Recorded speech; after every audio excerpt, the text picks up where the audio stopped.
조카 며느리를 상견례장에서 마주치고 흠칫 놀랐다. 왜 놀랐냐고. 다 그럴 만한 이유가 있다. 사랑하는 아내에게도 말하지 못한 이야기를 이 공간에 고백하기로 하겠다. 좋아요, 구독, 알림 설정 부탁드려요.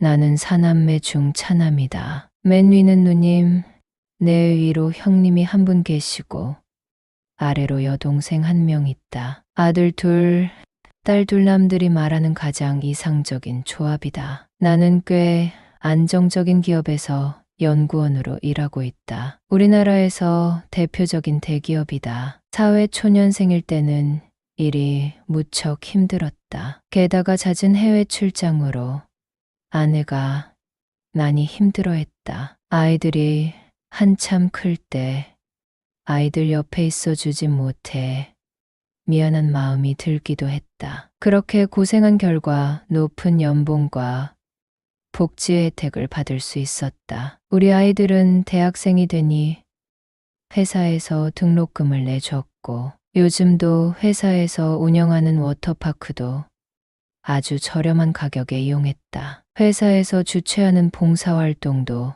아이들과 함께 했다. 온순한 와이프와 귀여운 우리 새끼들 먹여 살리느라 고된 시간을 인내한 결과 올해 임원이 되었다. 나는 본래 술을 잘 못 먹는다. 하지만 함께 일하는 부서장이 술을 좋아해서 같이 마시다 보니 주량이 점점 늘게 되었다. 점점 술자리에 참석하는 시간이 많아지게 되었고 술 마시는데 지출도 많이 하게 되어 나누라에게 싫은 소리를 들었다. 아내는 스트레스를 술로 푸는 것은 안 좋다고 말하면서도 내 건강을 위해 신경 써줬다. 내가 술만 마신 게 아니었는데도 말이다. 남자들이 술 마신 뒤 그냥 집에 오겠는가. 술을 더 마시러 가기도 하고 당구도 치고 오면 새벽이 되기도 했다. 동료들, 친구들과 술을 마시면서 나름 스트레스를 풀었고 아이 키우느라 고생한 아내에게 보상을 해줬다. 그것은 주말에 집에서 아이를 받고 아내는 그동안 만나지 못한 친구를 만나러 나갈 수 있게 해줬다. 아이들이 크고 난 후에는 1박 2일 여행도 갈 수 있게 해줬다. 아내는 잠깐의 자유로운 시간을 통해 충전을 했고 우리 부부 사이는 무척 끈끈했다고 자부할 수 있다. 바로 위 형님은 나를 끔찍이도 아껴준다. 우리 사남매는 우애가 돈독한 편이다. 그런데 형님은 동성인 나를 무척 잘 챙겨준다. 남자 형제는 서로 경쟁하면서 큰다고 하는데 형은 그렇지 않았다. 형님은 신문사에서 기자로 일하시고 정년 퇴임을 하고 집에 계시는데 외아들이 곧 결혼을 한다는 소식을 들려줬다. 마침 상견례를 하는데 나도 나왔으면 좋겠다고 했다. 작은 아버지가 상견례에 나오면 부담스럽지 않냐고 했더니 여자 측에서도 작은 아버지 내외가 함께 나온다고 하는 것이었다. 조카는 며느리 될 여자를 이미 형님 집에 인사시켰고 자주 왕래하고 있었다. 나는 형님의 초대를 받고 어떤 아이가 내 조카 며느리가 될지 무척 궁금해졌다. 와이프와 상견례장에 들어섰고 미리 와서 앉아있는 조카 며느리의 얼굴을 보고 나는 사색이 되었다. 그런데 나와 눈이 마주친 조카 며느리는 나를 보고 아무렇지도 않게 인사를 건넸다. 사실 조카 며느리와는 안면이 있는 사이이기 때문이다. 나는 1년에 한 번씩 룸살롱에 갔었는데 거기서 만난 적이 있었다. 조카 며느리는 그 술집에 고용된 사람은 아니었고 아가씨들이 부족하면 사장이 전화를 했고 그때 머릿수를 채워주는 일종의 깍두기 역할을 하던 아르바이트생이었다. 나는 사실 그렇게 하면 안 되었지만 조카 며느리와 개인적으로 시간을 보낸 적도 있다. 그런 여자가 내 조카와 결혼한다고 나온 것이었다. 내 조카로 말하자면 명문대를 나와 벤처기업을 차려 잘 나가는 사업가로 활동하고 있다. 나는 조카 며느리를 보고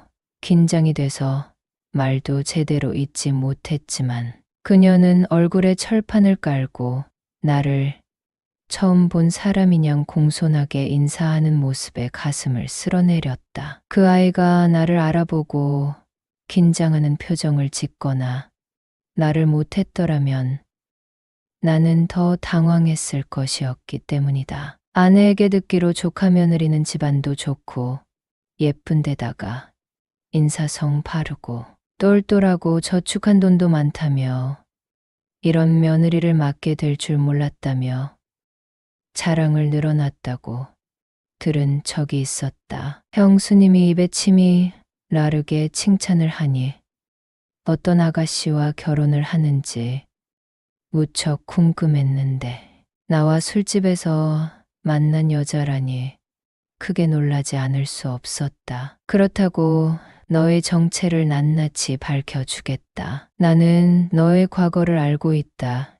라고 말한다면 조카의 혼사기를 내 손으로 망치는 길이기 때문에 진정하고 식사를 했다. 사실 속옷은 축축하게 젖었다. 조카 며느리가 나를 보고 웃을 때마다 소름이 돋았고 무슨 말을 할지 긴장이 되었기 때문이다. 그날 아내는 역시 호텔 식사는 맛있다며 만족해했는데 나는 사실 반도 못 먹었다. 긴장감 때문에 흐르는 땀을 닦아냈고 세상이 이렇게 좁구나 하며 지난 내 행동을 후회하고 있었다. 그날 좋은 분위기에서 상견례를 무사히 마칠 수 있었다. 조카 며느리는 끝까지 표정 하나 흐트러지지 않고 있었다. 그 아이의 뻔뻔함과 가증스러운 모습에 경악을 금치 못했는데 다시 생각해보면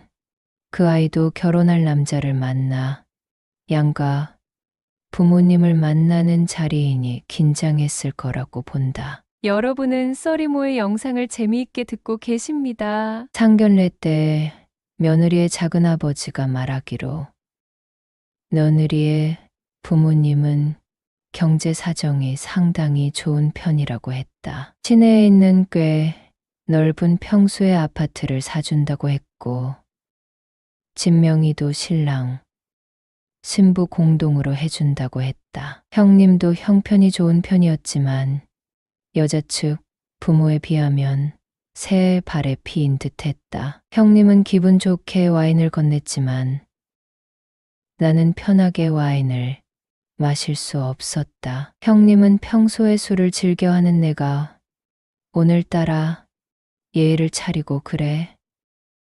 기분 좋게 한잔 해라고 권했지만 나는 조카가 결혼한다고 하니 내가 긴장돼서 아무것도 못하겠다며 정중하게 사양했다. 그 자리가 언제 끝나는 건지 2시간이 20년은 된 듯한 느낌이었다. 그렇게 긴장된 시간이 지나고 집에 가서 한동안 멍하니 서 있었다. 아내는 빨리 씻지 않고 왜 그렇게 넉나간 사람처럼 앉아 있냐고 타박했지만 대답할 기운도 없었다. 그때 형님이 전화를 걸었고 우리 며느리감 실제로 보니 어때?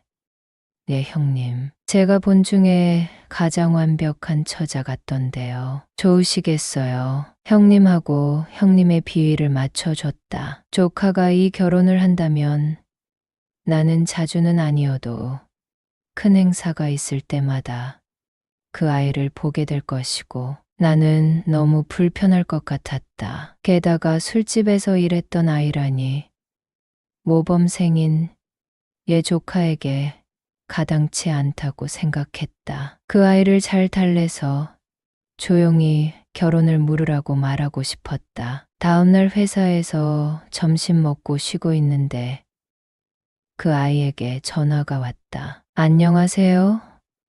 작은 아버님, 저예요. 오늘 저녁에 시간 되면 저랑 얘기 좀 하셔야 하지 않겠어요? 라고 하는 게 아닌가. 자기가 먼저 전화해서 약속을 잡다니 나는 그 아이의 당돌함에 할 말을 잃었고 그 아이가 알려준 식당에 가기로 했다. 그날 무슨 정신으로 일했는지 모르겠다. 저녁이 되고 그 아이를 만났다. 그 아이는 메뉴판을 보더니 코스 요리를 주문하면서 자연스럽게 술을 주문하길래 나 차 가져왔어. 오늘은 식사만 하고 갈 거야 라고 말하니 에이 왜 이러세요? 술 잘 드시잖아요. 요리 드시면서 같이 술 드세요. 술 깨는 방법은 많잖아요. 라고 발칙하게 말하며 내게 술은 권하는 그 아이를 보니 얘가 도저히 이길 수 없는 아이라는 생각이 들었다. 이 아이를 만난 것은 2년 전 일이다. 부서원들과 룸살롱에서 술을 마시다가 그 아이가 내 곁에 앉았다. 아무리 둘러봐도 이런 곳에서 일할 아이가 아닌데 참 의아했다. 너 전에 보니 외국어도 잘하던데 다른 일 해보지 그래? 하고 물으니 이건 일이잖아요. 안 그래도 저 오랫동안 사귄 남자 있고 결혼 약속했어요 라고 말하는 것이었다. 그때 말한 남자는 바로 내가 제일 아끼는 조카라는 것을 꿈에도 모르고 있었다. 남자친구가 너 여기서 일하는 거 알아? 하고 물으니 저녁에 과외한다고 했어요. 그래서 주말에만 만나고 있어요 라고 당돌하게 말하던 아이였다. 나는 룸살롱에서 그 아이에게 전화번호를 줬고 밖에서 여러 번 만남을 가졌다. 나에게도 그만한 딸이 있었는데 내 딸이 아무도 모르게 그런 일을 한다면 집안이 뒤집힐 것 같았다. 그녀는 나름대로 프로의식이 투철했다. 센스 있게 손님 접대를 잘했고 다른 아이들처럼 무리한 요구를 하지 않았다. 사실 그렇게 도도하고 예쁘고 어린아이가 나를 찾으니 나는 마다할 이유가 없었다. 나야 늘 술을 잘 먹는 사람이었고 늦는 일도 많으니 아내에게 핑계대는 것은 일도 아니었다. 내 주변 친구들, 동료들의 부모님의 부고를 핑계로 대기도 했고 어느 날은 누가 이런 일 때문에 나랑 꼭 술 마시고 싶대. 그런데 그 사람은 1차로 안 끝나. 술집 3군데는 돌아야 끝이 나라고 하며 술자리를 정당화했다. 조카 며느리가 될 그 아이는 나에게 술을 권했고 나는 뒤 일은 나중에 생각하기로 했다. 이상하게 나는 점점 취해갔고 그 아이는 제 과거는 잊어주세요. 저도 작은아버님과 있었던 일은 무덤까지 안고 갈게요 라고 했다. 그 아이는 술 한 방울도 입에 대지 않았고 나중에 알고 보니 그 아이의 철저한 계획이었다. 나는 그 아이의 계산에 놀아났고 내가 하고 싶었던 말은 꺼내지도 못하고 술을 마시게 되었다. 술에 취하니 판단력이 흐려졌고 그 아이가 내 차를 운전했다. 저기 보이는 모텔 기억나세요? 우리 자주 만나지는 못했지만 그때 좋았잖아요. 이렇게 만난 것도 인연이니 잠깐 좀 쉬고 가요. 라고 하는 것이었다. 너 결혼할 아이가 나를 가지고 노는 거니? 라고 하자 내가 작은아버님 같이 매너 좋은 분을 어떻게 잊어요? 그러고 보니 우리 그이랑 작은아버님이랑 공통점이 많네요. 우람한 게 유전인가 봐요 하며 깔깔대며 웃는 게 아닌가. 국화를 생각한다면 내가 빠져줘야 하지만 이렇게 예쁘고 여우 같은 아이에게 넘어가지 않을 사람이 몇이나 될까.